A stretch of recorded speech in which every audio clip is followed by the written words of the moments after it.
Look what the boys gave me. Look what you gave me. I suppose now you're all ready for your trip to New York. Oh, I've been ready for weeks. I'm so excited. We've planned this for so long. You see, this is our second honeymoon. Yeah, a second honeymoon with the same wife is most commendable. Well, say goodbye to Mrs. Arnold for me, and as soon as we get back, I'll go over and tell her about the new style. Goodbye. Just think, Chris, 2 whole weeks to ourselves and in New York.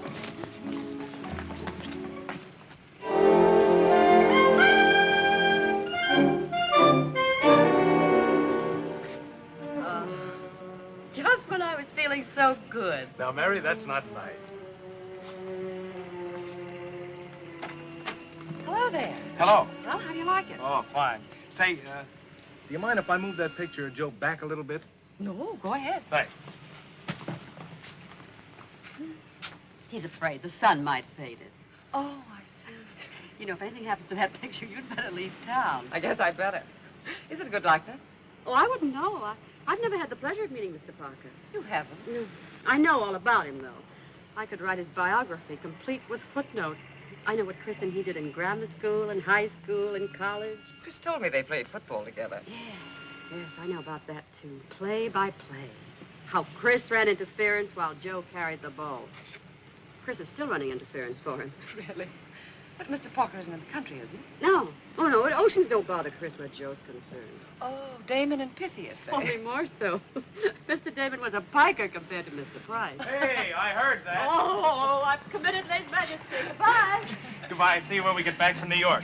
Now, Mrs. Price. Oh, Chris! Chris, are you sure you want this suit? I can't hear you.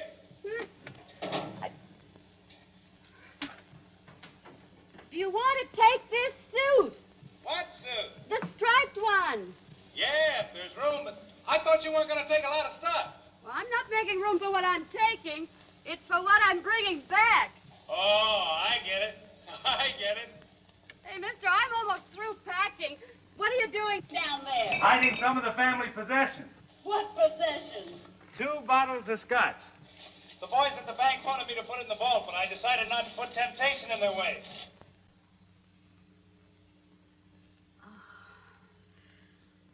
Oh, Chris, you're just going to love my new hat. Oh, I never noticed your hat, honey. All I see are your beautiful eyes. Are you sure you're only hiding that scotch? Oh, there's the front doorbell. Who is it? Telegram for Mr. Price. What's at the front door? It's a telegram for you. I'll get it.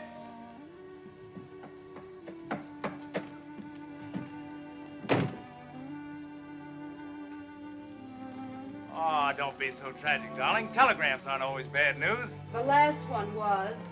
Last one. Last one. Oh, you're pretty cute, aren't you?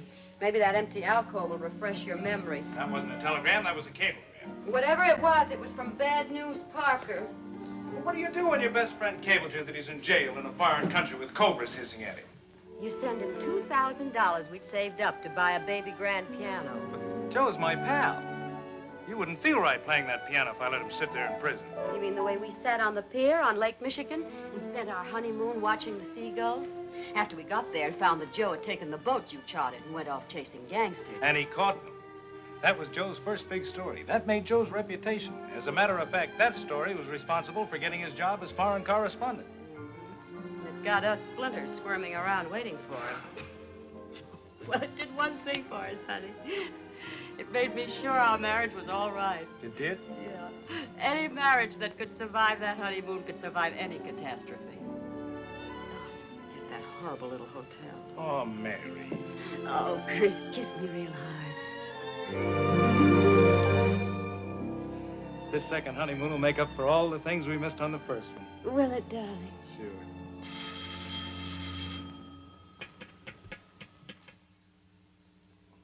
And stop worrying about Joe. I read an article of his yesterday in the Times. He's over in China. Maybe he's run out of rice. Whoa. Oh.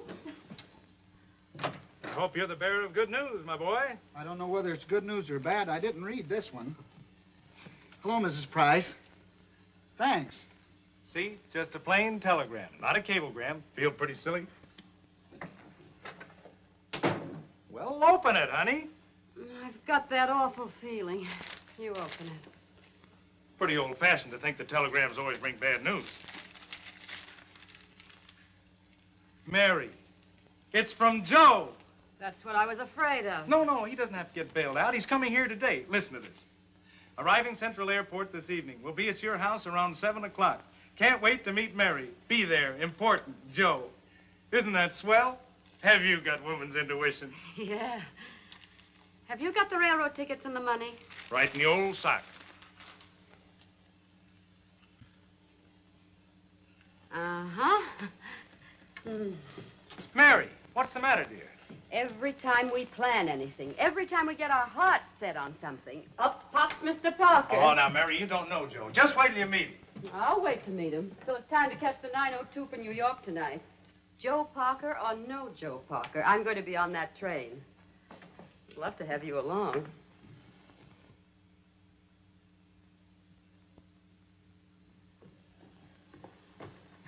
Oh, Chris, now fun's fun, but it's almost 8:30. I'm mixing a cocktail for Joe.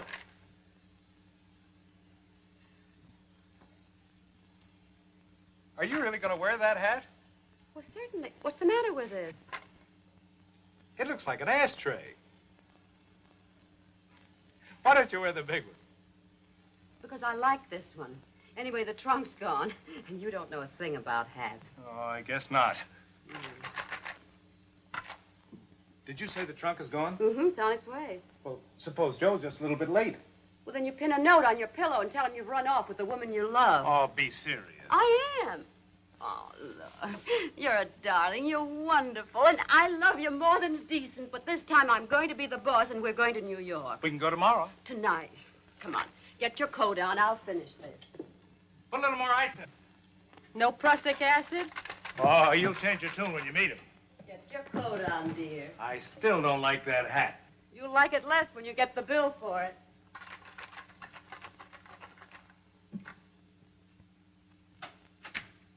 Chris! Joe!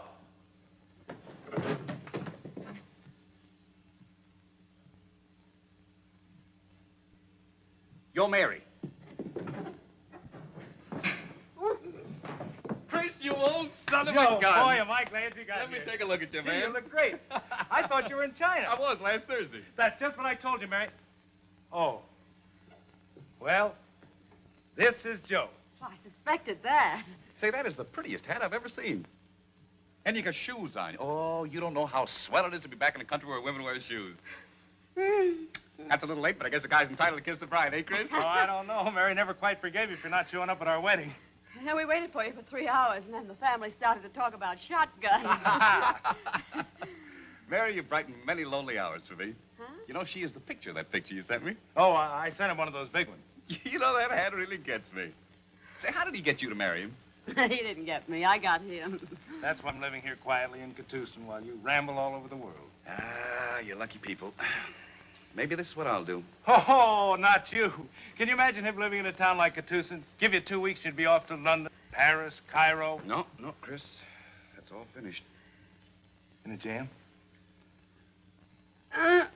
It's 18 minutes to 9. 18 minutes to... We're supposed to catch a train. Well, sorry it has to be hello and goodbye, but we're catching the 902 for New York. Stick around and make yourself at home. We'll be back in 2 weeks. Do that. The bedroom's upstairs and the whiskey's in the furnace. Here's our cab, Chris. Goodbye. I hate to run off and leave you like this. I'll ride down to the station with you. Good. Switch off the light and shut the door. We want to catch the 902. Don't need to rush, Mrs. Price. That's what you think. Well, Joe, you're perfectly welcome to stay in the house. He's going to the station with us. Hmm? Let's sell him the idea of going to New York, honey. I'm afraid you can't do that. I don't dare show my face in that town just now. Aha! Oh, if been in lots of jams, but this is the jam, Bob. The one to end all jams. It all started as a kibble. As a what? A kibble. That's a word Chris and I made up when we were at school. You see, if Joe tells you something is not true, he's kidding you. If I confirm it, I'm kibbling you. This time I kibble myself a wife. Are you married? No. No, that was the kibble. See, the manager of our Cairo office cabled to Boston, New York, that I was secretly married. I wanted 10 days off. Cairo manager plays kibble, too. Yeah, the boss cabled me and I admitted it. Then the avalanche started. He sent me a $1,000 wedding present. Say, this kibble business pays. Sometimes they backfire. I was manager of our office in India. The boss started writing letters to my wife, so I wrote letters back from my wife. He bought us a house in New Delhi, more letters back and forth. He sent presents. Once I tried to kill off my imaginary wife with fever. Oh, I killed the goose that lays the golden egg. Oh, if I'd only gone through with it, I wouldn't be in this mess now. Look at this cablegram. Oh, just give it to Chris. I never touched them. Report immediately, New York office. Bring Mrs. Parker. Important she be here. Arthur Truesdale-Worth. Oh, are you worried about this? Well, of course. Why, it's simple. All you have to do is get some girl, slip her $10, take her to the office, boss meet the wife. Hello, goodbye, goodbye. It won't work. Why not? Unfortunately, I sent the boss a picture of the bride. Oh, I thought you said he was smart. Well, it seemed smart at the time. Was she wearing one of those little native veils in the picture? No. She's an American girl. Oh. Do you know where to find her? Well, yes, but I don't think she... No. Oh, I've got that awful feeling. I'll open the window. Maybe if I talk to her. Well, that might help, but... No. Does Chris know her, too? Well, as a matter of fact, yes. I do? I think I do, too. You do. Oh. This is gonna be easy. All you have to do is pop in the office with Joe, meet the boss, you're Mrs. Parker. Pop right out and get back to me, you're Mrs. Price. Yeah. It's as easy as that, huh? Sure, it'll be a lark, like some of the stuff we used to pull before we were married, when we were young. You mean way back, before we grew ancient and lost our sense of humor? She's gotta do it. Mary, you're wonderful. You're saving my life. Oh, don't thank me. You're giving me a chance to recapture my youth. We'll bail him out, huh, Mary? I'll get your ticket, Joe. Right. If I do this for you, will you go away and hide? I promise you won't see me the entire time you're in New York. Well, remember that. I will. Please. Well, my husband Mr. has- Price will be in a minute. Better get aboard, lady. We're running late. Right. All aboard! Oh, wait a minute. My husband's not here yet. Where is he? Well, here, Chris, hurry up. Mary, you've got my wallet. I couldn't buy Joe's ticket. Oh, come on. Get on. We'll pay the conductor. You can't get on. There's no accommodations left. Well, I'll be in New York at 10 o'clock tomorrow morning. I'll sit up in the smoker. You'd have to sit in somebody's lap. We're booked solid. I'm sorry. Stop the train and let him off. No, let Joe stay Chris! on. I'll catch the morning train. No. Goodbye. No, See you in New York tomorrow night. Chris! Oh, stop! Chris! That was your wife, wasn't it? Yeah. Left you, huh? Yeah. No.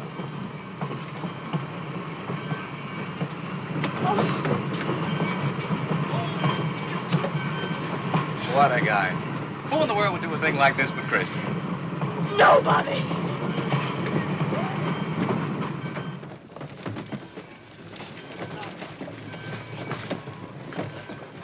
Good morning, Mrs. Parker. These two are mine. We'll take care of those, Mrs. Parker. Now, if you let me have your trunk check. Where's Joe? Oh, Joe. Hello, Dennis. Oh, Joe.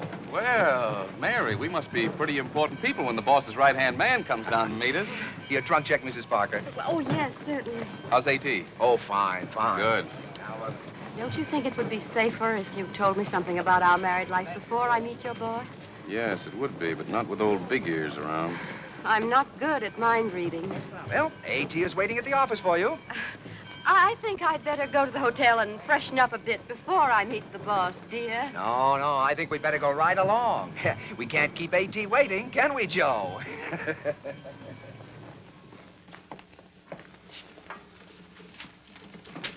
Hello, Joe. Good to see you. How are you? Hello, pal. How are you? Good to see you. Hello. Hi. How are you, Joe?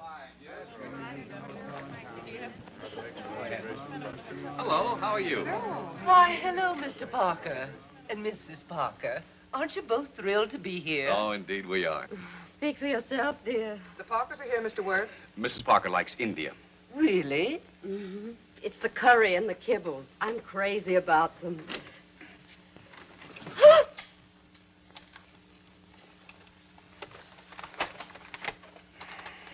have killed you in Bombay. I ought to have killed you in Katusin. Well, hello, Mr. Worth. Hello, Joe. Hello, Mary. You don't mind if I call you Mary? Oh, I certainly wish you would. Stand right here, please. That's it. Oh, right on your mark. Professor. Hiya, Joe. Hello, Hold Tom. those marks with him. I'll take your coat. This is President Reed of Paulson University, Mrs. Parker and Mr. Parker. President Reed has a little surprise for you. Go ahead, Tony. On behalf of Get a the... little closer, Professor. That's it. on behalf of the Wait a minute, trustees- Professor. Wait till you say go. Turn them over, boys. Okay. Nice big smile, Mrs. Parker. Joe, show your ivories. Speed. Okay, Professor, action. Joseph Parker, on behalf of the trustees of Paulson University, it is my honor and privilege to present to you, in recognition of your outstanding and distinguished performance as a foreign correspondent, this year's Paulson Prize for Journalism. And this honorarium of $1,000, which I suppose I'd better give to Mrs. Parker. Oh, Well, thank you very much, Professor. Congratulations. Wait a minute, Joe. Say something. Well, I assure you, when I came into this office today, I didn't expect anything like this. Neither did Mrs. Parker, I'm sure. I thought we'd just pop in the office, say hello to the boss, and then be on our merry way. I'll take this certificate, have it framed, and show it off all the rest of my life. I don't know what Mrs. Parker is going to do with that $1,000, but I hope she's going to give it to me. oh, I think I'll use it to buy a baby grand piano. I've wanted one for such a long time. That's great. Thanks. Nice going, Joe. got everything you want? Congratulations, Joe. Mary, this is our chance to get a little better acquainted.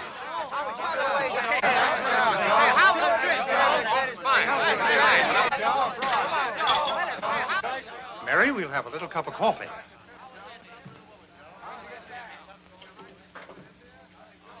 Oh, Remember what you wrote on it? oh, do I remember? To the boss, our friend and guardian angel, who has been more than a father to both of us, Mary Parker. That's a beautiful sentiment, Mary. I must confess, Joe had something to do with it. When I saw this, I knew Joe had married the right girl. And your letters, Letters? especially that one from Punjab Tanhit. Punjab Tanhit. Yes. Yes, it's a beautiful place. Really? Sounded wretched. It did? But I suppose any place is beautiful when one has just been snatched back from the grave. I must get that letter. You know, I was tempted to publish this letter. It's such a perfect story of what marriage really means.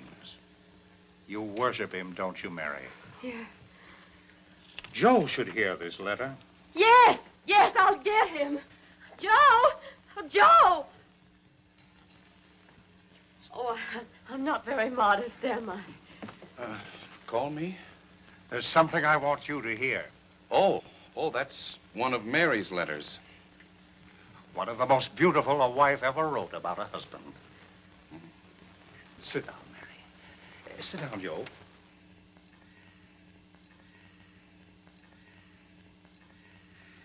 Dear Mr. Worth, we are in Punjab Tanhit. It's a frightful place, horrible and primitive. And as I lay here in the native hut, I am the happiest and most grateful woman in the world. Joe alone has nursed me for 4 long weeks. His love was my only medicine. He has shielded me with his body against the rains, and has day and night fought for the life to stay in me when so often it seemed to be slipping away. Just think, Mary, I might never have met you. No.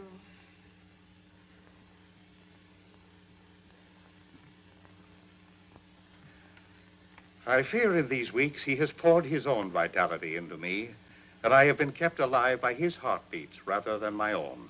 Oh, read that again. Certainly. I fear in these weeks he has poured his own vitality into me, that I have been kept alive by his heartbeats rather than my own. In the darkest hours, his voice kept telling me not to go, and his eyes looking down at me made me want to live. He is gaunt and thin and worn now, and my strength is only slowly returning. But we have something now that binds us closer together, if that is possible, than we ever had before. And this I wanted to share with you, our friend, Mary. That, to me, is a classic. Boss, I'd like to have a copy of that letter. You shall have it, my boy. Mary, I didn't realize you knew I was there with you half the time. We nearly lost her then. I shudder to think what a close call that was. Too close for comfort. Oh, I think if you don't mind, Mr. Worth, I'd like to go to the hotel and freshen up. But we're due at the university for lunch. Oh, Dennis. Dennis? Yes, sir. What time is that luncheon? Oh, I had that set back to 1:45. And Mr. Parker's talk to the School of Journalism is at 2:15. Then, the tea at President Reed's, well, that'll be about 4 o'clock. And that little cocktail party for the Parkers and members of the staff will probably be, 5 to 5:30 on.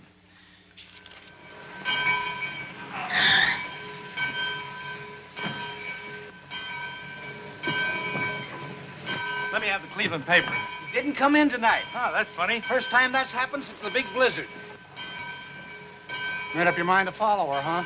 Yeah. Chris! What? Oh, hello, Mr. Arnold. Mighty nice of you to come down and see me off. Chris, I have to talk to you. But the train's leaving. But you're not. Well, I don't want to miss this train. I don't want to attract any attention here. But, Mr. Arnold, Ain't you gonna go on this one?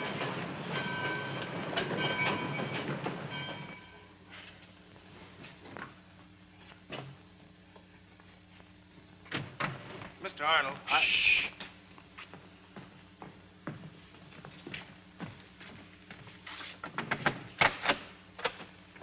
All right, Mr. Arnold.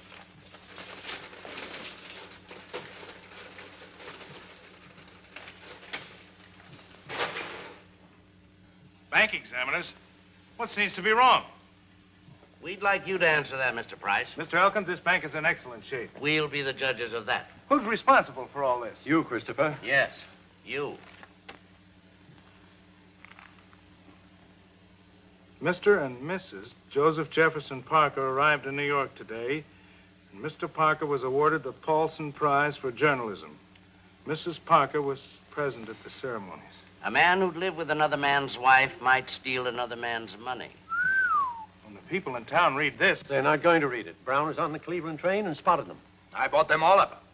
Before anybody saw them, too. If you hadn't, a scandal like this might have caused a run on the bank. How long have you been living with this other man's wife? She's my wife. Then what's she doing living in New York with this man as her husband? No matter how you try to explain it, Chris, it's a scandal.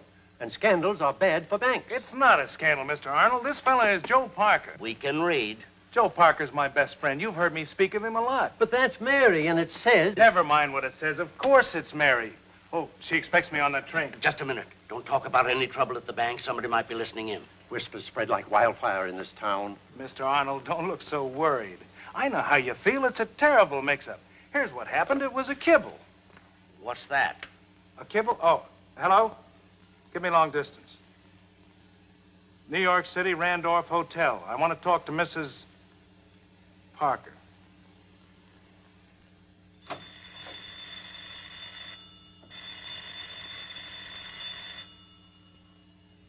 Hello. Oh, this is lovely, Mr. Worth. All right, operator. Beautiful flowers. Thank you. I can hardly appreciate them. I think I'm on the verge of collapse. It has been a very trying day, my dear. Chris! Are you down? Where is he? Chris, are you downstairs? Well, what are you doing there? Yeah? Darling, where are you? Chris is still in Catoosin. Yes? What happened? I thought you were on the train. Oh, darling. He's our closest friend. He's a swell guy. Oh, but you said you were going to be on the train tonight. He promised to meet us here. Oh, I don't care. Now, this is supposed to be our second honeymoon. Oh, Chris! And you promised that nothing was going to spoil it. Mr. Worth is here. You know, my boss. I want you to meet him sometime. He's right here. He's right alongside of me. We haven't been in the hotel all day. We've been to luncheons and teas, and I've been having a wonderful time listening to Joe make speeches. Tried to phone us today. I knew it would turn out like this. You know, I knew the minute that telegram came that Oh, Chris, all our plans were going to be you messed promised to up. be here, and Mary's disappointed, and I'm disappointed. We're both disappointed. Oh, you should be here now, Chris. Come on, but Mary But is you so get off upset. the phone and let me talk to him. Now, Chris, you hold on, because Mary wants to talk to you. Now, Chris, you listen to me. I'm not going to move out of this hotel until you get here. Oh, that'll get him. It will. What? He's trying to explain now. But, Chris, why can't you tell me? Oh, this is terrible. I don't think you want to come. No, I don't. I'm so unhappy. I just can't talk to you. Now, Chris, you see what happens when you don't show up? Joe, you gotta turn on the old charm. Take her out. Show her a good time. Yeah, take her dancing. You know, go out on the town. And kiss her goodnight for me.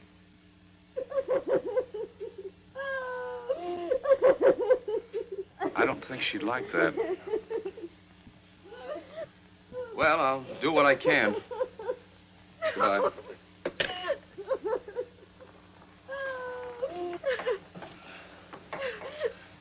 Ever since that time at Punjab Town Heat, whenever Mary gets disappointed, she gets hysterical. Doesn't happen very often, just once in a while. Poor kid. Hasn't been easy. Well, I won't bother to say goodnight. Perhaps that'd be better.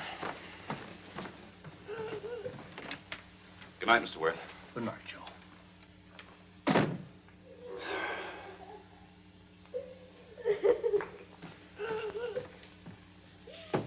Oh, go away.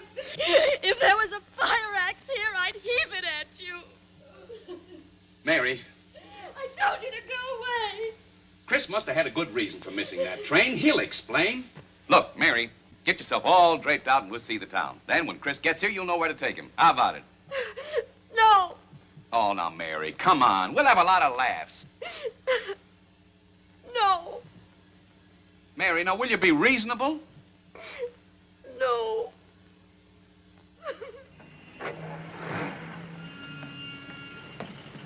22 East 52nd Street. Just a few turnip greens for you. I haven't had an orchid since our wedding. You don't mean husband stopped buying orchids after the honeymoon? Small-town bankers' wives don't wear orchids. Makes the depositors nervous. Well, I'm glad to hear it's not Chris's fault. If he turned out to be that kind of a heel, I'd say it's a good thing you left him. Joke, just a joke.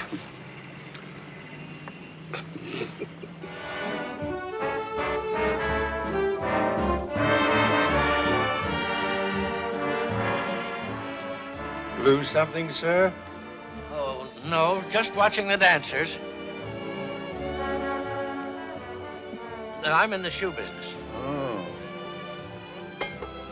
And when I'm in New York, I like to see what the ladies are wearing.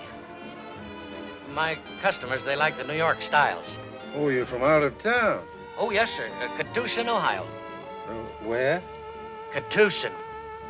It's the smartest little town in the Midwest. And I sell the smartest people in it. Why, I can tell more about a woman by looking at her foot than I can by looking at her face. I bet you can at that.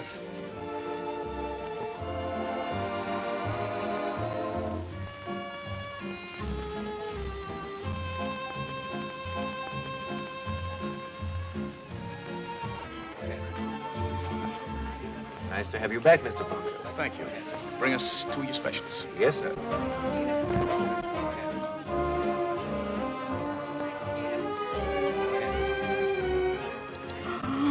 Hurry for someone from home. Who? The biggest little busybody in Catoosin. Why, Mary Price, how are you? Oh, I'm so glad to see a familiar face. And when I saw you and Chris, I thought that was Chris. Isn't Chris here? I'm afraid you made a slight mistake. A mistake? Why, I've sold her every pair of shoes she's worn for the past 4 years. Is that so, Mrs. Price? The lady is not Mrs. Price. She's Mrs. Christopher Price of Catoosin. If you want to be technical about it, sir. No. She is Suna Kurtepeli of Istanbul. Or Mrs. Joseph Jefferson Parker, if you want to be technical. Halen fiati nekadadir. Guyuk anem için. İstiyorum. en Yakan Hotel Neresi.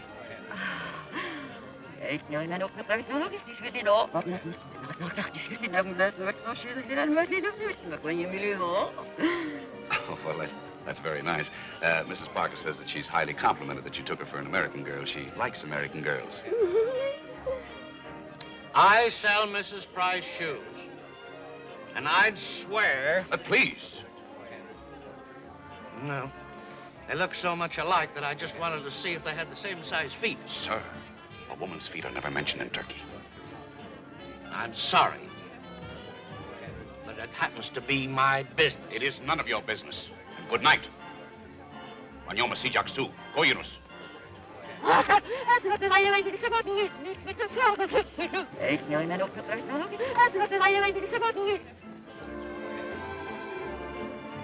Urban Nichols. He owns the French bouterie in Katoos.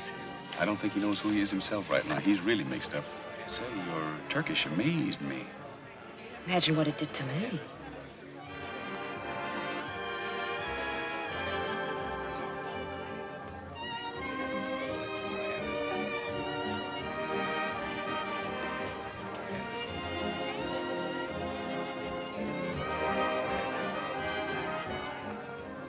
If he sees my slippers, we're cooked.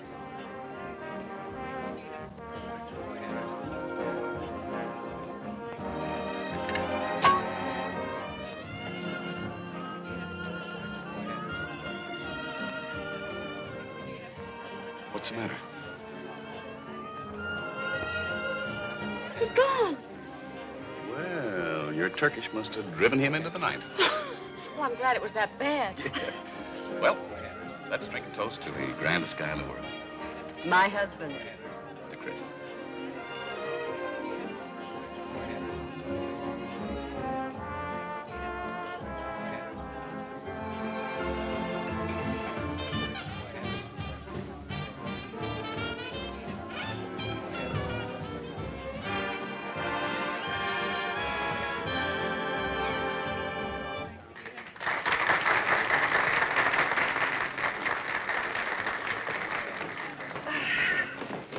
My poor old knee joints just won't take these dances any longer.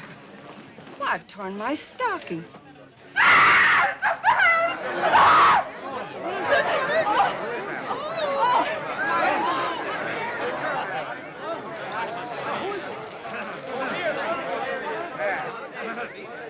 Believe it or not, I was just trying to see a pair of shoes. My shoes? Why? No, that woman that's going out.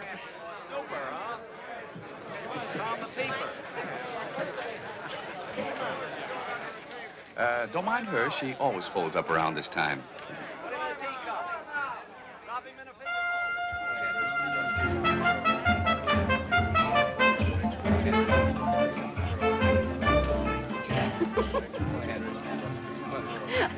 I was wondering how you'd feel if I went around introducing you as Mr. Price. Well, I feel like a very lucky guy, Mary. Oh, Chris always told me you had a good line. Aren't you Joe Parker? Yes. I saw you beat Notre Dame. Well, that was a very unlucky day for the Irish. A lucky day for me. I won $500. Oh, yeah. Well, I wish I had. Oh, that was the greatest run I ever saw on the football field. Well, I had a lot of help. Yeah.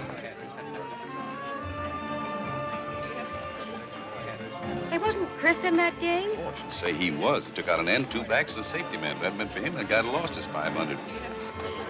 Nobody ever comes up to Chris like that when we're out. Well, that's the fate of the blocking back. He does all the work, and the glory goes to the ball carrier. Didn't he ever want to carry the ball? No, he seemed content to bowl him over so I could get through. If I were Chris, I'd want to carry the ball once in a while. You'll get your chance any minute. Inside some of those are orders for gifts. Oh, really? As they float gently to the earth, all you have to do is reach up with your tender arms and grab one. What kind of gifts? Oh, perfume, stockings, handbags, theater tickets. Free? Free for all. Stockings, huh? Just grab a balloon and hang on. Well, this time you're going to see a Price carry the ball. Okay, lady. You're on your own, and good luck. You watch.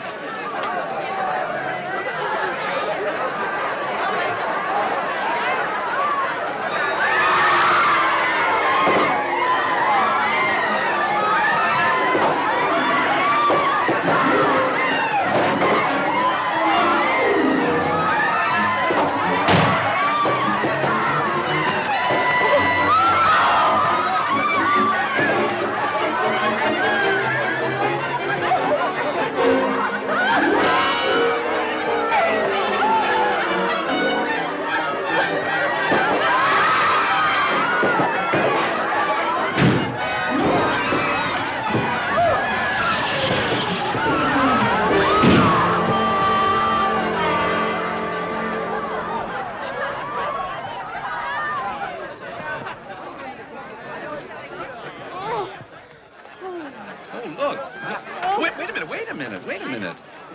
You won a prize. Well, I hope it's a first aid kit. Waiter, get someone else that check. Waiter. Pop Warner pulled that hidden ball trick on Harvard with the Carlisle Indians. Did the Harvard boys carry pins, too? Here, Mrs. Parker, this is for recovering that fumble. I owe it all to my coach. Well, he'll enjoy this, too. Oh, really?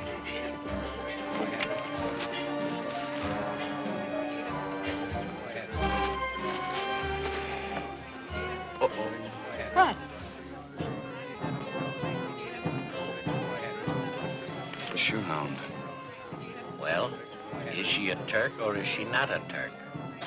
Could be. Could not be.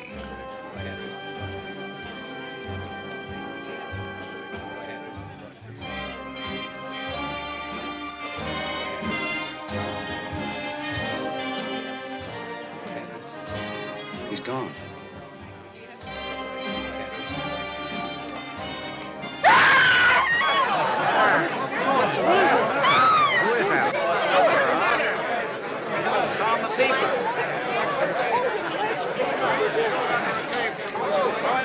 Come out of there. Come on. Come on. Don't. Hey, what are you doing? Come on. No. I was just trying to look at a pair of shoes.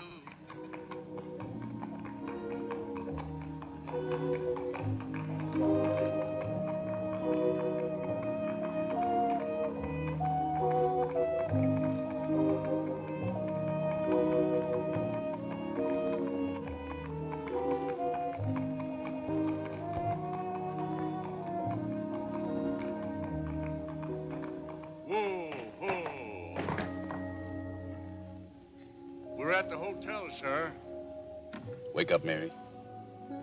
I don't want to wake up. I'm so comfortable. Well, better try once more around the park, I guess. Yes, sir. Oh, it's you. Get up. Hold it, Cabby, hold it.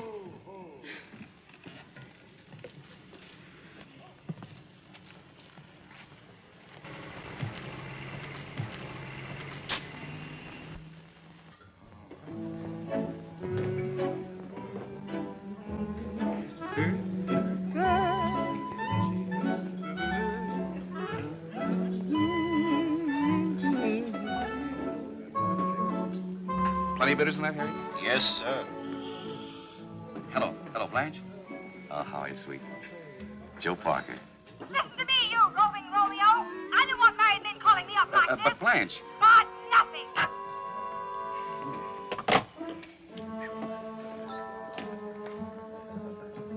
Oh, Harry, make that a little drier, will you, please? Very good, sir.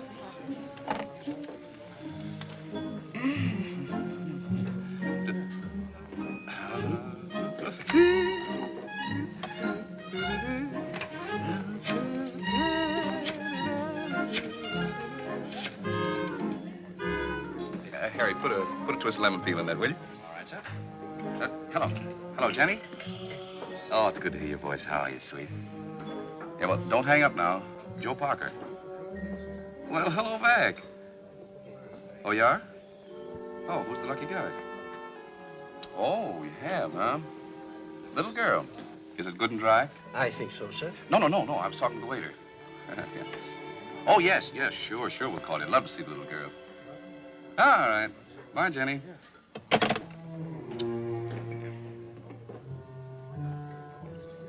Oh, that's perfect, Harry. Had to repeat that. All right, sir.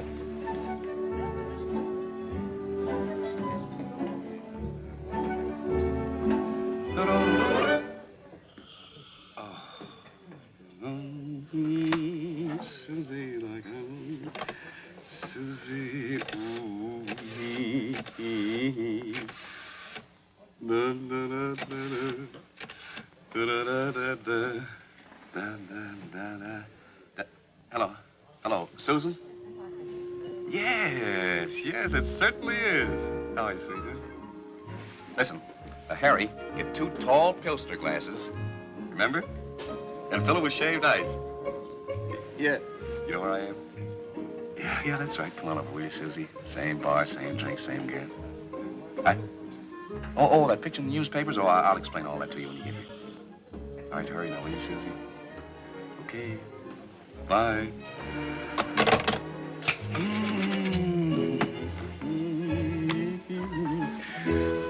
Harry, sprinkle some cognac on top. Twisted lemon peels, a bottle of the best wine in a bucket. What are we celebrating? Chris, am I glad you showed up. How'd you get here so soon? Lucky enough to get the noon plane. I was plenty worried after talking to Mary. Where is she? She's in the beauty parlor getting a rebuild job. Come on, sit down. Harry, one of the same from a friend here. Better whip up a couple of extras, too. And you still want the wine? Oh, yes. Put it over at the table. That's for Susie. Later. Who's Susie? Haven't I ever told you about her? No. Oh, yes, I have. There is only one Susie, no matter where you roam. Well, never mind about Susie. What about Mary? Oh, Mary is swell. She's having the time of her life. I did what you asked me. We went out and painted this town red last night, and this is a big town. We didn't run out of paint until 6:30 this morning. Hey, what held you up? Oh, a flying wedge of bank directors. You and Mary had a picture in the Cleveland papers. Luckily, one of the bank directors saw the picture, brought up all the papers, and put them in the closet with the other skeletons. Oh, I wish she'd been around here. How do you like living with my wife? Mary is great. She's everything you said she was. And more. But I'll be glad to give her back to you. You knew Susie like I know Susie. Susie, huh? I got here just at the right time. Oh, perfect timing, Bryce. Perfect timing.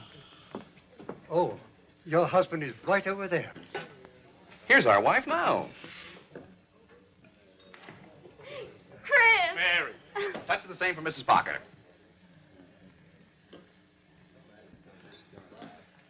Come on, Mary, sit down. Well, here's to the three of us.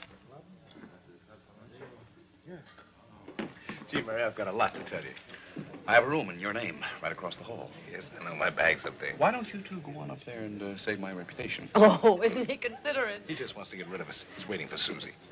Who's Susie? Oh, very special, madam. If you knew Susie like I... Oh, flowers. Oh, Mary, if I have any trouble selling Susie a load of clams, will you cooperate? Well, what do you think I'm doing? Being very familiar with Mr. Price. You have a lot of explaining to do. Oh, darling, wait till I tell you what happened. I was already on the train when Mr. Arnold came. Good afternoon, Mrs. Parker.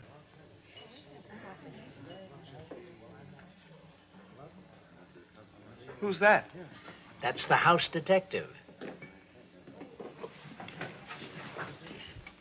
And your pictures were all over the front pages of the Cleveland paper. And everyone in Catoosa knew? No. Old man Brown bought them all up. Then came the bank examiner. The bank examiner? He said your husband's bank was in excellent shape. Oh, Chris, now, what am I going to do with you? We'll get all dressed up and really do the town. I know all the places to take you. I can't. My bag's not here. Oh, well, get it. Oh, way over there across the hall? It's way over there across the hall. Now, go get it. Now? Now. Now? Oh, you fool. Go on.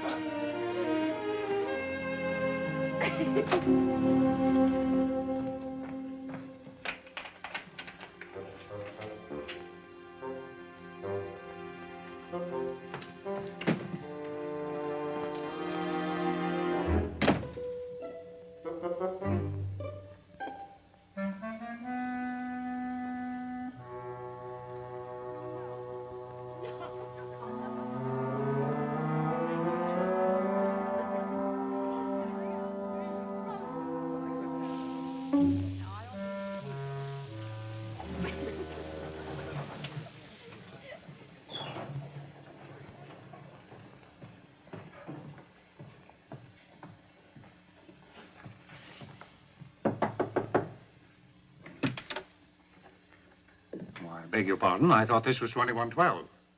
Well, it is. I'm Arthur Truesdale Worth. Oh, Joe's boss. I'm Chris Price, Joe's friend. Oh. He isn't here now. Oh, he isn't? No. I'll wait.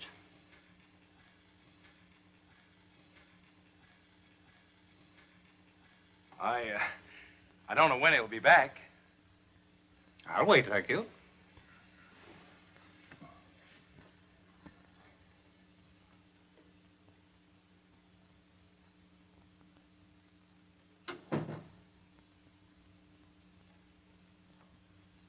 So, you're supposed to be Joe's best friend, eh? I am his best friend. Who is it, dear? It's Mr. Worth. Excuse me a minute. I'll tell her you're here.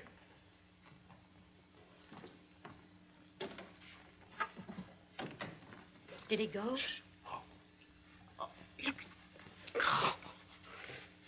Look. Oh, no wonder. He probably thinks it's you. Well, I'm glad you think it's funny. Well, don't you? Imagine losing your reputation by kissing your own husband. You go out there and tell him I have a headache or something and get him out of here. But, Mary, I just can't throw Arthur Truesdale Worth out on his ear. Well, I don't care what you toss him out on.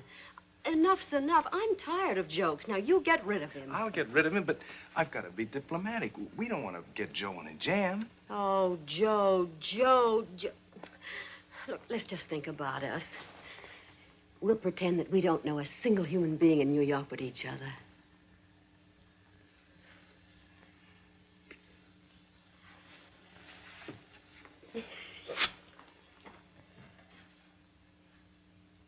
Oh.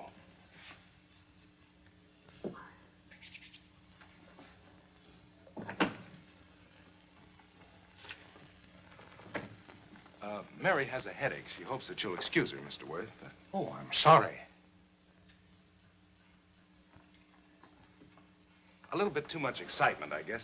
She's not used to it. She's lived in some mighty exciting places the past few years. That's right. Lived there very happily with her husband. Of course, Mr. Worth. As his best friend, you undoubtedly know that. Oh, indeed I do. My idea, Mr. Price, is that friendship is based on decency and loyalty and the respect two men, both men, feel for each other. You're absolutely right, sir. Absolutely. A man envies his friend nothing, nor does he covet. Oh, covet.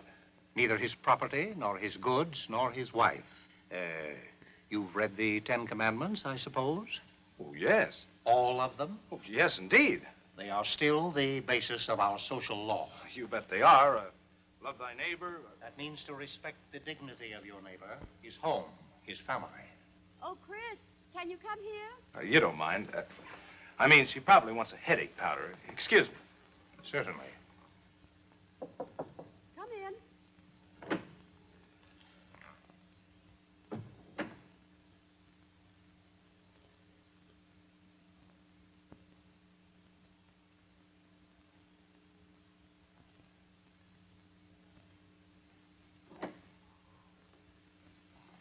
Try and go right to sleep. Nap will do her a world of good. Perhaps I'd better phone for my doctor. Oh, no. That won't be necessary. She gets these all the time. She says, doesn't like a lot of fuss. She told me. Well, I guess Joe won't be here for some time. We'd better run along. Let her get her nap. You know, I just feel like one of the family. I've known them both for so long. You're forgetting your bag. Oh, so I am. Goodbye. We're leaving now.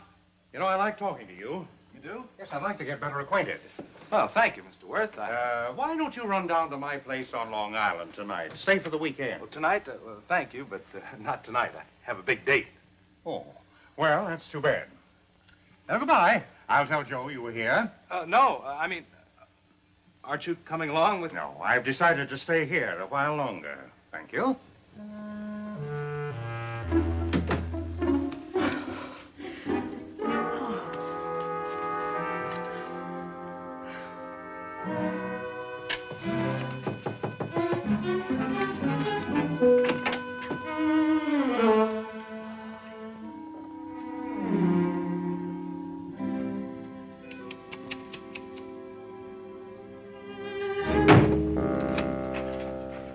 Now, look here, my good man. When did you get in? I've been standing around here waiting for you for half an hour.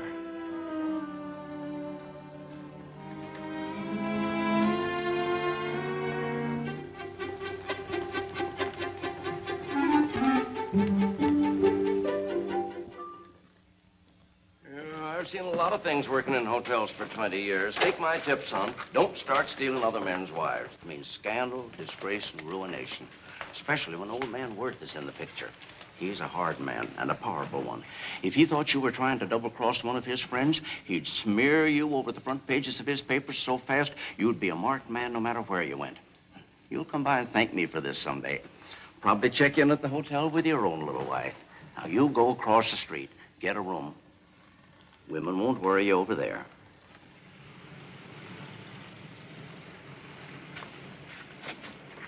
Give you a chance to think things over, son.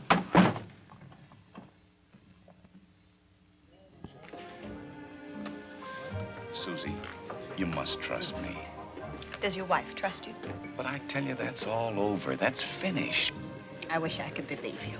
It was just a marriage of convenience. She was in China.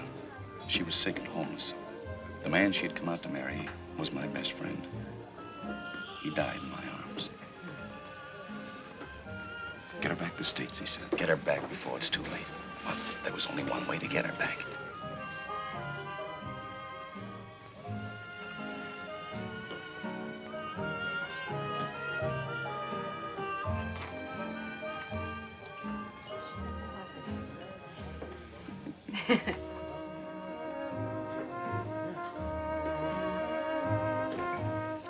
So, in a day or two, it'll be all arranged. She'll be free, and I'll be free. Who's hissing me? Oh, here she is now. Excuse me. Oh, hadn't I better leave? Oh, no, of course not.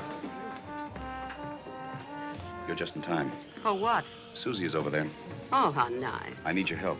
She thinks you might not like it if I take her out tonight, but I told her all was over between us, and all I need is for you to confirm it. Is that all? She thinks maybe I'm not telling her the truth. Oh, imagine that. You just leave me alone with her for a few minutes. You'll fix it? I'll do my best. Oh, you are a pal. I'm Mrs. Parker. Joe'll be back in just a minute. Joe and I are old friends. Yes, he's told me that. I guess he must be glad to be in New York and see all his old friends again. You don't seem very cheerful. Oh, I'm all right. As long as Joe's happy, I don't think anything else matters. I'm sorry. I thought everything was over between you.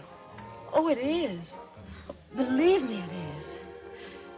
It's just hard, I suppose, for a woman to admit she's failed, that her whole life, everything she'd planned is a failure. That heel. Oh, you mustn't blame him. It's natural for a man of his kind to want to be free. And if that's the way he wants it, that's the way I want it, too. You two go on out and have a lot of fun. I'll go back up to my room. I don't want him to see me like this.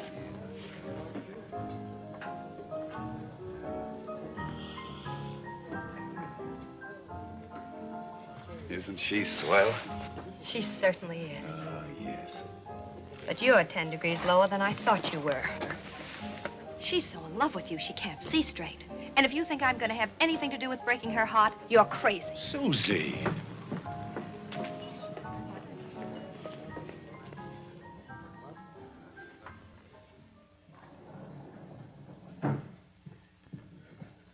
Mary. Shh. Mr. Worth's waiting for you. Why did you do that to Susie?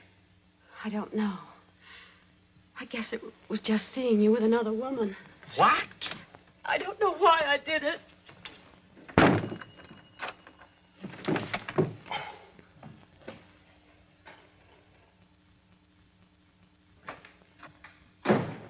Hello, boss. Shh. Mary has a headache. She has a headache. What? Oh. Oh, she has. Well, that's too bad. Maybe we better leave her alone then, huh? Hello, dear. Mr. Worth, my headache is all gone. Oh, that's fine. Oh, now, don't be bashful in front of Mr. Worth. I feel as if you're one of the family. That's the way I want you to feel, Mary. Where's Chris? He was here. He left. He had a date tonight. A date? I thought he was going out with us. I had hoped that perhaps you'd come down to my country place. Stay there for the weekend. Well, I'd love to, boss, but Mary's been looking forward to this trip. The theaters, the shops. No, I don't want to be selfish. We'd love to go, Mr. Worth. Oh, no, not if... Mary, this is supposed to be a sort of a second honeymoon for you. It's a beautiful place to be alone. And we won't tell a soul where we are. Oh, now, wait, Mary, don't. Oh, stop thinking about me, darling. Of course we'll go. Come on. Now, go get your bag ready. I'll call the bellboy. Hurry up, dear. Would you please send someone up for our bag? Thank you. What are you saying, darling? Mr. Worth, you've been so kind to us. A few days in the country with Joe is just what I need.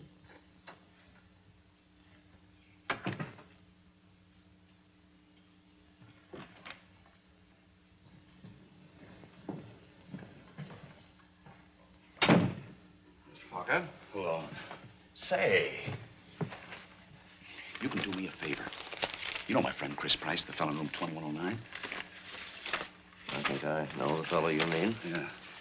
Keep your eye out for him. You bet I will, Mr. Parker. When you see him, give him this note. Oh.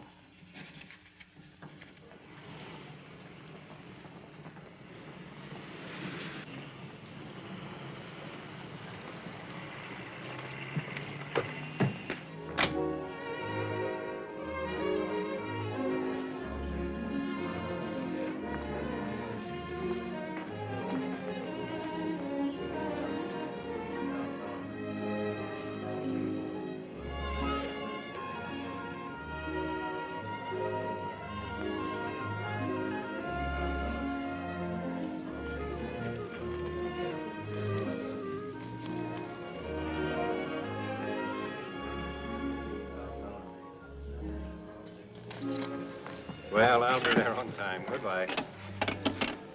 Mrs. Joseph Parker, please. Joseph Parker, please. No message, Never thank mind. you. I'll call later. He must be out. Well, they were in a little while ago. I saw Mary. Poor girl. Who, Mary? Do you know her well? I know her better than anybody else in the world. I'm her husband. Her husband's best friend. Oh, you know what Joe's like then. Yes, but I knew her before Joe did. She needs help right now. Help? Mary? Why? Well... Pardon me. Well... What do you mean?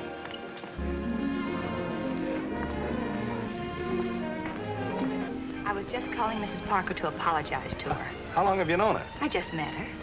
I had a date with her husband. With Joe? Oh, you're Susie. Joe told me about you. He told me Mary wouldn't mind us going out. She wouldn't. She's a great egg. But she did mind. You're mistaken about that, Susie. No woman ever mistakes the look that comes into the eyes of another woman when she talks about the man she loves. Oh, you're really off the beat. No. She tried to hide it. But you can't hide that, not from another woman. Don't you worry. She and Joe aren't going to be together very long. That's the tragedy. She's really in love with him. She looked like a bride talking about her new husband. What's that? As if she just became aware of how wonderful he was. Woman's intuition at work, huh? Call it what you like. The whole story was in her eyes.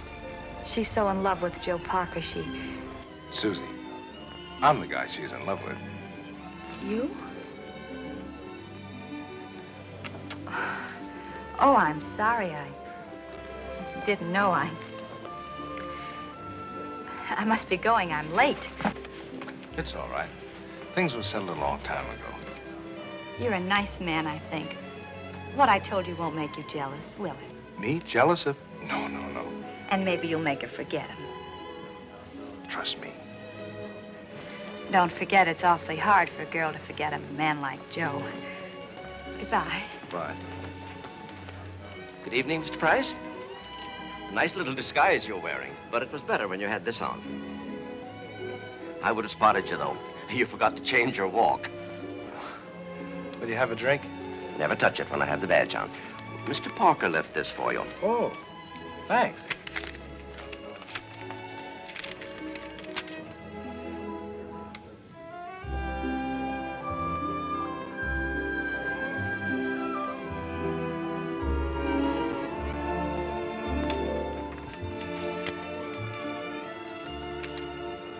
Say, do you believe in woman's intuition? I definitely do, sir. See it in my business every day. I was sure you'd say that. Well, I don't. Good night. Oh, say, If you have a little time again, try a different disguise. I like to practice on them.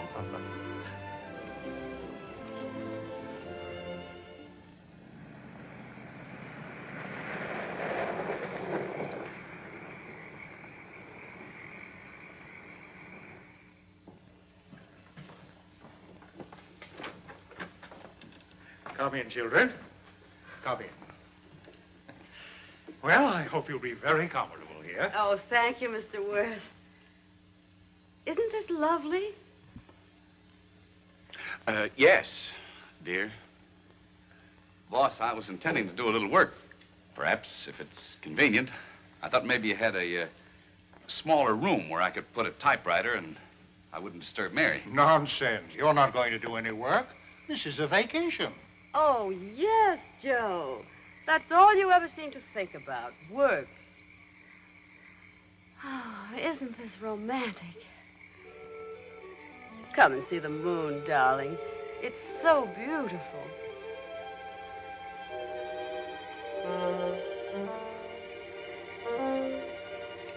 And look at this balcony. Isn't it a perfect place?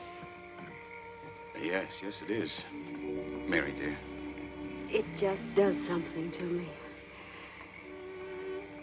It's like the moon in Punjab town hit the night I found I was going to live. Isn't it, dear? Yes, dear.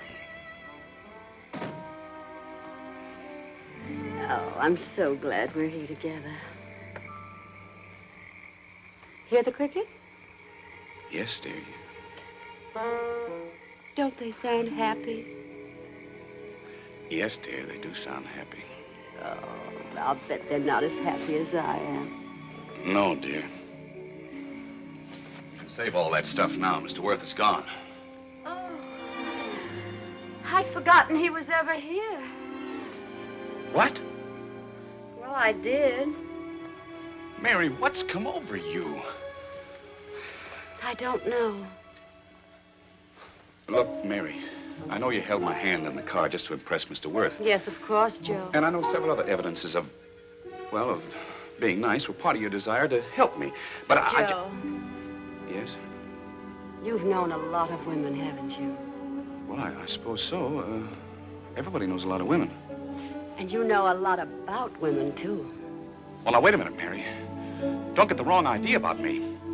You know, if you really knew me, you wouldn't like me at all. Oh, how can you say that? No, it's true. You might even hate me. Oh, please, Joe, don't say things like that. Why, I'm shiftless and reckless. I like to roam all over the world. And I'd never settle down, and I'm fickle. And, well, to tell you the truth, I'm not very nice. In fact, nice people say I'm a cad. That's what makes you attractive. Oh, no, Mary, don't talk like that. I get drunk, and I never come home, and I'm always in hock. I'm terrible. Ask anybody. Women don't have to ask about things like that, Joe. Look, Mary, I'm not at all like Chris.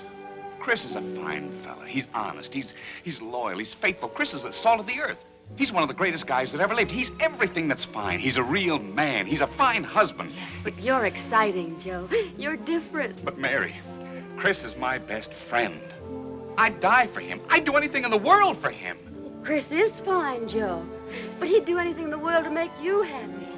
To make us happy. But, Mary, I'm happy right now. Chris is happy. You're happy. We're all happy. Let's keep it that way. Oh, men are so afraid to face things realistically. But, Mary... Now, you go change for dinner. I'm not going to change.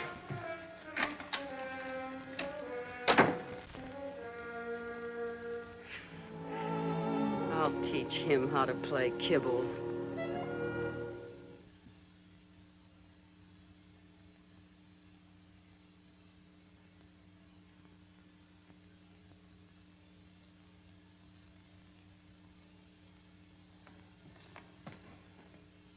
Joe, you look like a man who could use a drink.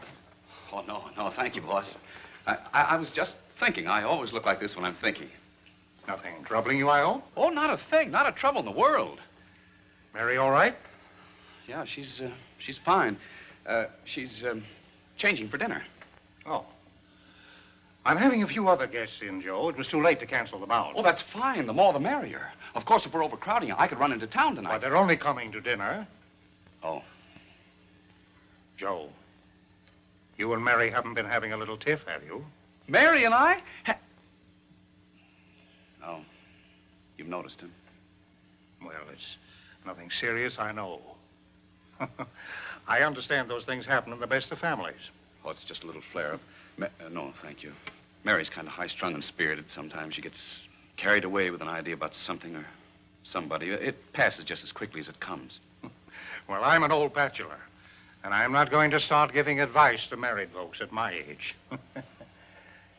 But, Joe, you've got something fine in your marriage. Don't let anything or anybody spoil it for you. Oh, no. Oh, excuse me. Hello? Yes? Who? You tell him I'm not at home, and you don't expect me home. Yes, sir. Mr. Worth's not at home, Mr. Price. But he's expecting me. Call him back and tell him I've changed my mind. I'm afraid he's changed his, too, sir. Good night. Hey!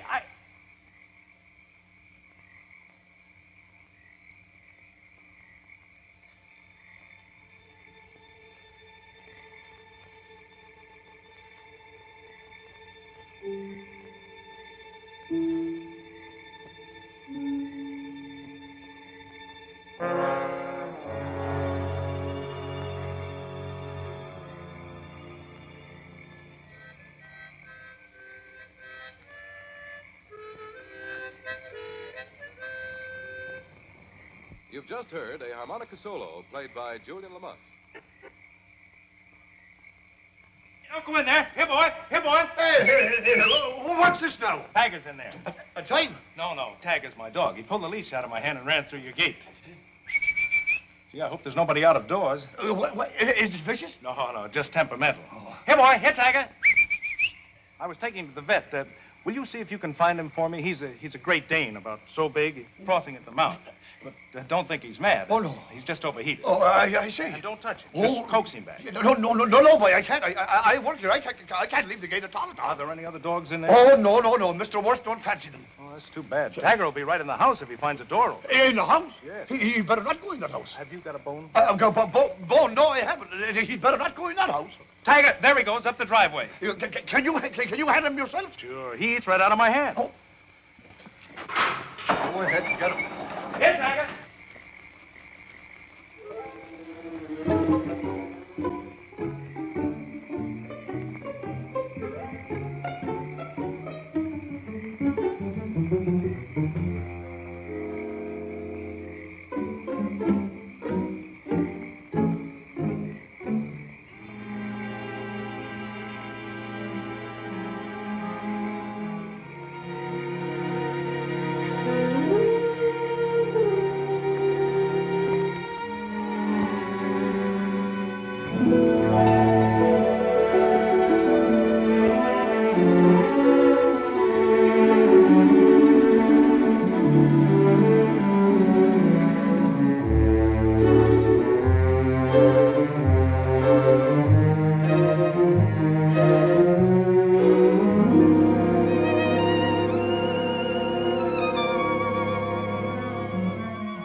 Hello, Abby. How are you, Mrs. Witherspoon? So glad you could come. Oh, so Just in glad time to for our be little here. cocktail. You girls know where to go. Hello there, Pete. Glad to see you. Hello, Witherspoon. There's something I want to talk to you about. I'm so glad. I had a change of plans. Found I could make it. That's fine. Chris, this is a surprise. Boss, you couldn't have done anything to please me more than to have Chris down here for the weekend. Well, I'm very glad you're pleased. What happened to your date tonight? She went out of town. Mary, Chris is here. Well, how are you, Christopher? Fine. I got your note and headed right out here. I left him a note so he'd know where to find us. Oh, that was thoughtful of you. Come along. We'll have a cocktail before dinner. I want you to meet these people, Mary. They've all heard me talk about you and Joe. Come on. You think you're pretty clever, don't you? How do you mean? You don't fool me for a minute. Fool you? Oh, now listen, Chris. I was outside the window looking in when Mary came downstairs. Oh, you were? Yeah. Well, she really put on an act, but you stood there like a snowman.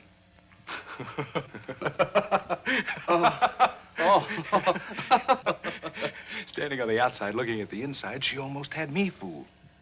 Oh, she did? Yeah. She must have been pretty convincing. Convincing? Do you know what Susie said? Susie? Yeah, I saw her in the hotel. Look, Chris, don't pay any attention to what Susie said. Susie's a dope. She's a romantic dope. She said that Mary looked like a bride who just realized how wonderful her husband, meaning you, really was. I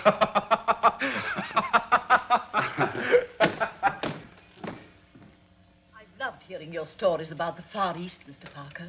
Well, thank you. They're all in my latest book. Really? $2.50 a copy at any bookstore. Joe writes the books and Chris sells them. Oh, he's sweet. You know, Mr. Worth, Chris used to be my best beau before Joe came along. You don't say. And a very nice one, too. I never should have let you get away from me. Oh, but you warned me Joe's charm was fatal. He said that when Joe looked at a woman, that was the end of everything. Or the beginning. Just the same, Mr. Price. I'm sure she had a hard time making up her mind.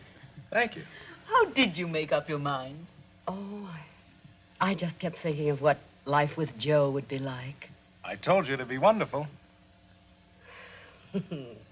How right you were. Boss, do you think I could have a little coffee? Why, certainly. In the living room, shall we? Great, honey. Keep it up. I'm going to slip down to the room and want to talk to you. You know we're suspicious. Joe said to tell you he'd be up to bunk with you. You come along with me, Mary. I'm not going to have him lollygagging around you all evening. You had your chance and lost, young fella. Good night, Mr. Worth. Good night, Chris. Good night, good people. Good night, Mary. Good night, fellas. See you at breakfast. Get a good night's sleep. You come with me, Mr. Price. You'll find your room right at the head of these stairs.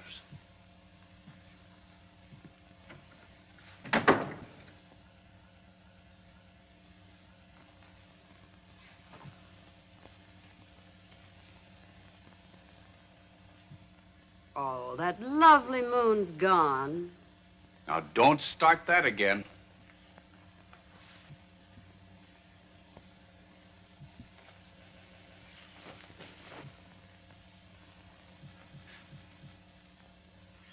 Oh, I'm just gonna slip into these so it'll look more convincing.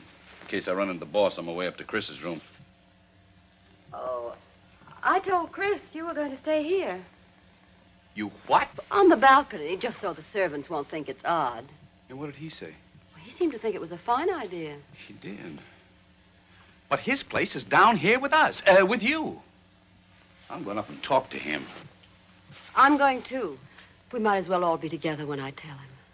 Tell him what? How I feel about us. Mary. He's sweet, Joe, and he trusts me. I can't be dishonest with him. What are you talking about? Oh, he'll be hurt at first, of course, and it won't be easy for me either. I do like him, you know. Mary, you're all off the beam. I suppose I'll always like him, but you'll understand that, I'm sure. Mary, you can't do this. Oh, I have to do it, Joe. When he looks at me, I feel so guilty, as if he knew what I was thinking. But you're thinking all wrong. That's what I've been trying to tell you. We have to face it sooner or later, and it'll be easier to face it together, darling. Oh. Oh, you don't want to go with me? I certainly do not. Then I'll go up and talk to him alone. Mary, this is insanity. No, it's better. One quick cut like a surgeon's knife. How did this happen? Mary, now wait. No, I'm going now. I might not have the courage to do it tomorrow. I've been steeling myself for it all evening. Mary, you're not going to do it. Yes, I am. Oh, no, you're not. What's eating its way into your brain? Into my heart, you mean? Now, stop talking like that. I didn't ask to fall in love with you. I didn't think I would or that I could. Now, don't be a fool.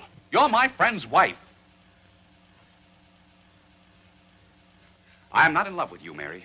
If I have given you one little indication or idea or thought that I am in love with you, I'm sorry. It's something I didn't realize. You're just being loyal to Chris. It's not that. You're everything he said you were. A real friend. It is not loyalty. I am not, will not, and never could be in love with you. Not now, I know, but after my divorce... I don't believe in divorce. Even if you didn't know Chris, if I didn't know him, I still couldn't be in love with you. Oh.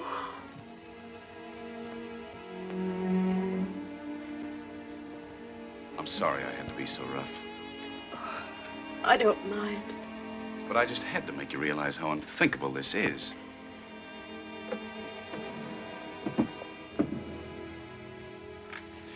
Well, I'll go up and tell Chris to come down now.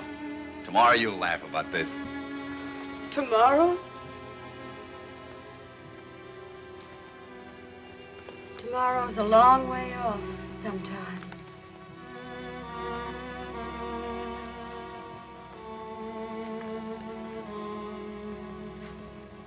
You gonna write a few letters before you turn in? One. Well, I'm going up and chat with Chris. Goodbye, Joe. I'll see you tomorrow. I won't be here tomorrow. You won't? You what? I'm writing a note to explain everything.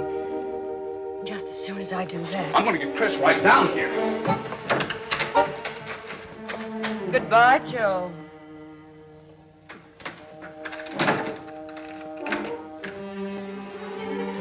I'm not going to leave you. Joe, say that again. Say what? That you won't leave me. Oh, Mary, this is madness. I know it. And I can't fight it.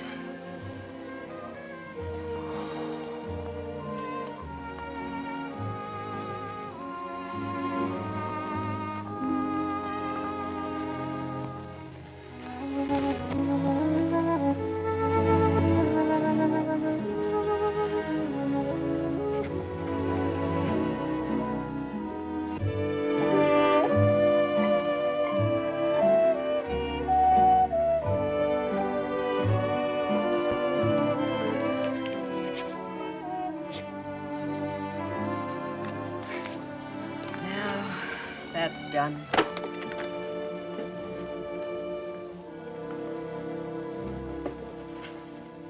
I'm not going to give you this key. I don't need it. I can climb down from the balcony.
Good night, Joe, dear.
Let's jump together.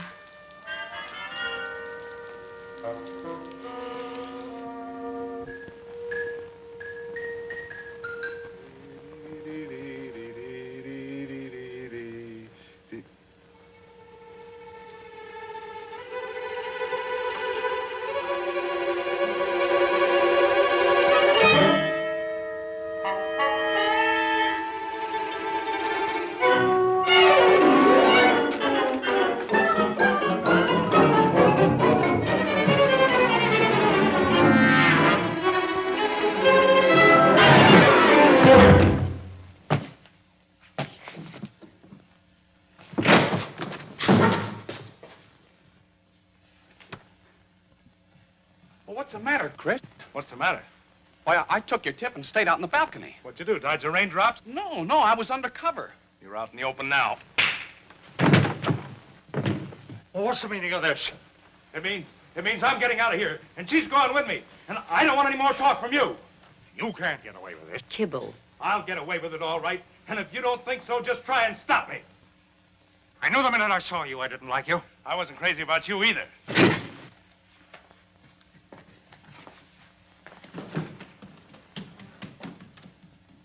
Come on, Joe. We'll stop him.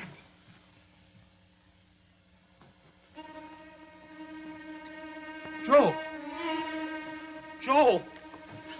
Joe, boy.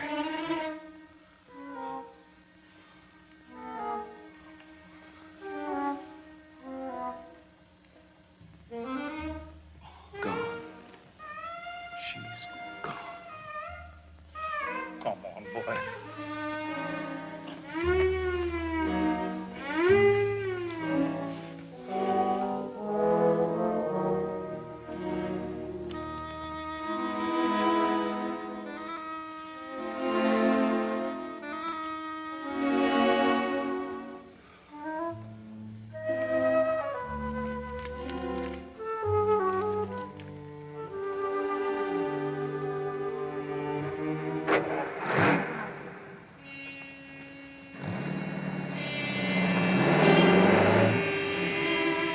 This is fine.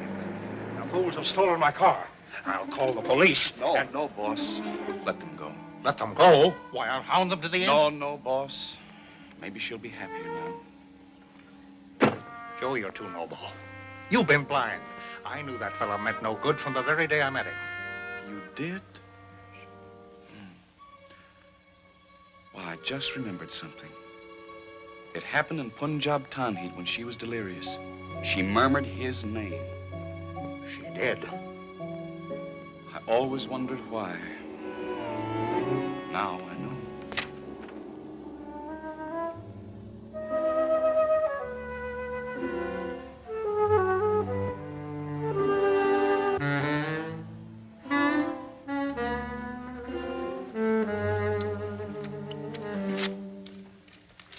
Now I understand everything.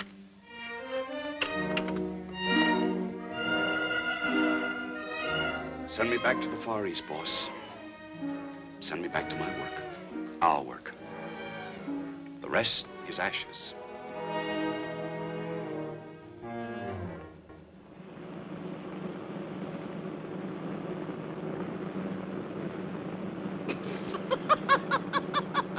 So it's funny, is it? Laugh. Go ahead and laugh. You and Joe. You of all people. You don't know what you've done. I finally made you carry the ball. You made me lose faith. What'd you say? Oh, it took a long time to do it, but I finally made you carry the ball. Why, you little I really had to kibble poor Joe to keep him out on the balcony that long. I ought to wring your neck. Oh, no, not right now.